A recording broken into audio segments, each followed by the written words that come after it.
함께 사도신경을 고백함으로 8월 29일 새벽 예배를 하나님께 올려드리도록 하겠습니다. 나는 전능하신 아버지 하나님 천지의 창조주를 믿습니다. 나는 그의 유일하신 아들 우리 주 예수 그리스도를 믿습니다. 그는 성령으로 잉태되어 동정녀 마리아에게서 나시고 본디오 빌라도에게 고난을 받아 십자가에 못 박혀 죽으시고 장사된 지 사흘 만에 죽은 자 가운데서 다시 살아나셨으며 하늘에 오르시어 전능하신 아버지 하나님 우편에 앉아 계시다가 거기로부터 살아있는 자와 죽은 자를 심판하러 오십니다. 나는 성령을 믿으며 거룩한 공교회와 성도의 교제와 죄를 용서받는 것과 몸의 부활과 영생을 믿습니다. 아멘. 이 아침에 우리가 함께 나눌 말씀은 데살로니가 후서 1장 1절에서 12절까지 말씀입니다. 우리 함께 읽도록 하겠습니다. 바울과 실루아노와 디모데는 하나님 우리 아버지 주 예수 그리스도 안에 있는 데살로니가인의 교회에 편지하노니 하나님 아버지와 주 예수 그리스도로부터 은혜와 평강이 너에게 있을지어다. 형제들아, 우리가 너희를 위하여 항상 하나님께 감사할지니 이것이 당연함은 너희의 믿음이 더욱 자라고 너희가 다 각기 서로 사랑함이 풍성함이니 그러므로 너희가 견디고 있는 모든 박해와 환난 중에서 너희의 인내와 믿음으로 말미암아 하나님 여러 교회에서 우리가 친히 자랑하노라. 이는 하나님의 공의로운 심판의 표요 너희로 하여금 하나님의 나라에 합당한 자로 여김을 받게 하려 함이니 그 나라를 위하여 너희가 또한 고난을 받느니라. 너희로 환난을 받게 하는 자들에게는 환난으로 갚으시고 환난을 받는 너희에게는 우리와 함께 안식으로 갚으시는 것이 하나님의 공이시니 주 예수께서 자기의 능력의 천사들과 함께 하늘로부터 불꽃 가운데에 나타나실 때에 하나님을 모르는 자들과 우리 주 예수의 복음에 복종하지 않는 자들에게 형벌을 내리시리니 이런 자들은 주의 얼굴과 그의 힘의 영광을 떠나 영원한 멸망의 형벌을 받으리로다. 그날에 그가 강림하사 그의 성도들에게 영광을 받으시고 모든 믿는 자들에게 놀랍게 여김을 얻으시리니 이는 우리의 증거가 너희에게 믿어졌음이라. 이러므로 우리도 항상 너희를 위하여 기도함은 우리 하나님이 너희를 그 부르심에 합당한 자로 여기시고 모든 선을 기뻐함과 믿음의 역사를 능력으로 이루게 하시고 우리 하나님과 주 예수 그리스도의 은혜대로 우리 주 예수의 이름이 너희 가운데서 영광을 받으시고 너희도 그 안에서 영광을 받게 하려 함이라. 아멘. 얼마 전에 음식에 관련된 TV 프로그램을 보다가 일본의 돈가스의 유래에 관한 이야기를 듣게 되었습니다. 일본은 일찍이 유럽과 미국과 같은 서양 나라들에게 문호를 개방하여 무역을 했습니다. 그래서 많은 서양 사람들이 일본에 들어오게 되었는데 천황이 생각하기에 서양 사람들의 키가 일본 사람들에 비해서 월등히 커 보였습니다. 천황은 그 이유가 서양 사람들이 일본 사람들에 비해서 고기를 많이 먹기 때문이라고 생각했습니다. 그래서 일반 백성들에게 고기를 더 많이 먹으라고 권면하였는데 이것이 쉽지가 않았습니다. 왜냐하면 그 당시 일본의 주요한 종교는 불교와 샤머니즘이었는데 이 둘 다 육식을 하는 것을 좋지 않게 생각하였기 때문입니다. 그래서 생각해낸 것이 바로 돈가스라고 합니다. 돼지고기 겉에 밀가루와 튀김가루를 묻혀서 튀겨서 먹는 사람들이 그들이 먹는 것이 고기인지 잘 모르게 한 것입니다.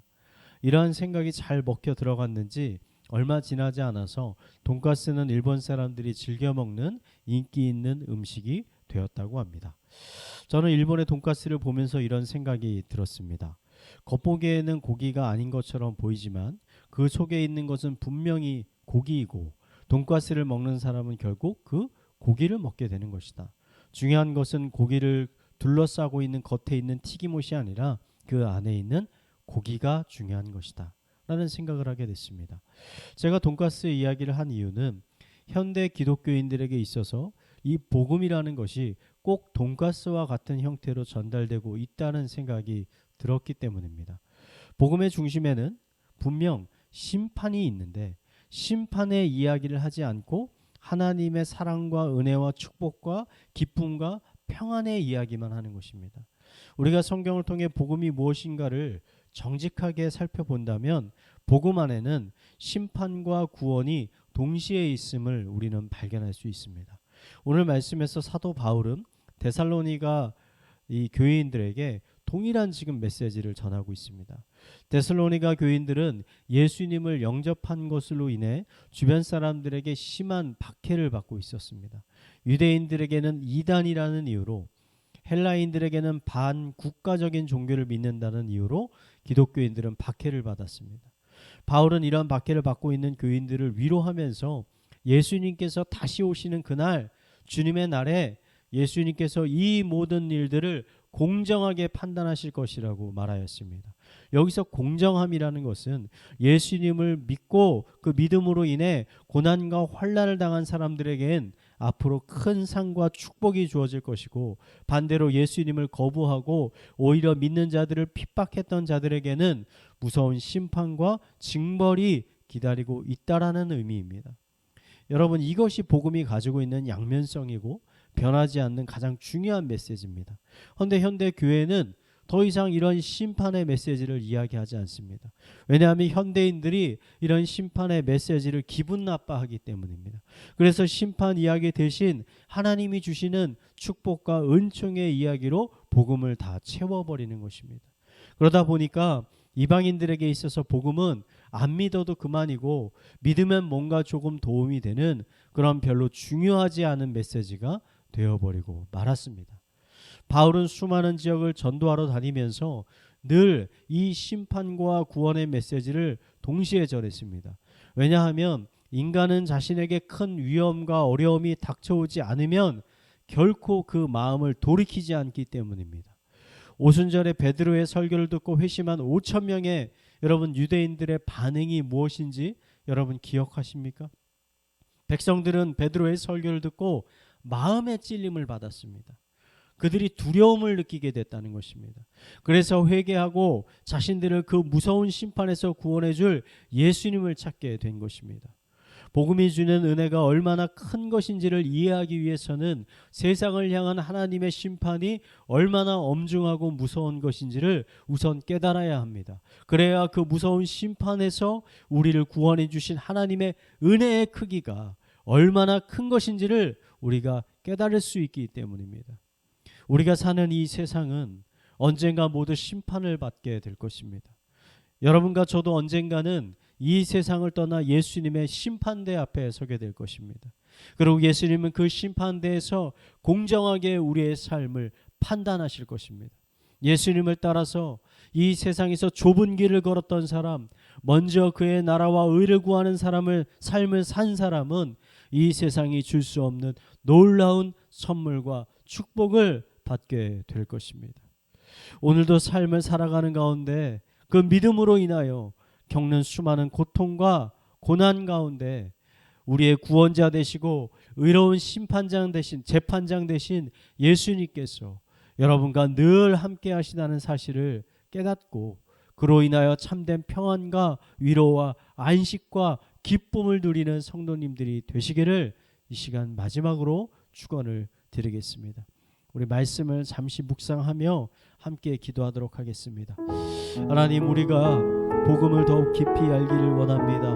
우리를 향한 하나님의 놀라우신 사랑의 길이와 너비와 그 크기를 더욱더 배워가기를, 알아가기를 원합니다. 험난한 인생 가운데서도 복음이 주는 위로와 안식을 통해 하루하루 새로운 희망과 소망을 가지고 살아가게 하여 주시옵소서. 우리 이러한 기도 제목을 가지고 함께 기도하도록 하겠습니다. 기도하시겠습니다. 하나님 아버지, 이 아침에 우리가 복음의 메시지를 다시 한번 깊이 묵상하기를 원합니다. 그리고 그 복음을 붙잡기를 원합니다. 복음 안에는 심판이 있습니다. 세상을 향한 하나님의 무서운 엄중한 심판이 있습니다. 그 심판 가운데서 우리를 구원해 주신 그것이 바로 예수 그리스도의 십자가의 은혜임을 이 시간 다시 한번 고백하며 나아갑니다.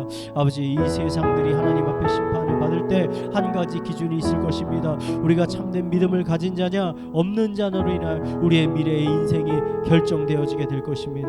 이 땅에서 우리가 어떠한 환난과 어려움과 고통을 겪든지 우리에게는 예수 그리스도가 계시다는 사실, 우리에게는 의로운 심판장이 계시다는 사실, 우리에게는 참된 구원이 있다는 사실을 우리가 잊지 아니하고 그 믿음을 붙잡고 아버지 하루하루를 살아갈 수 있도록 인도하여 주시옵소서. 어떠한 상황 가운데서도 결코 절망하지 않도록 하여 주시고 포기하지 않도록 하여 주시고 낭망하지 않도록 하여 주시고 아버지 우리가 믿음으로 붙잡아 아버지 다시 한번 일어설 수 있게 하여 주시옵소서.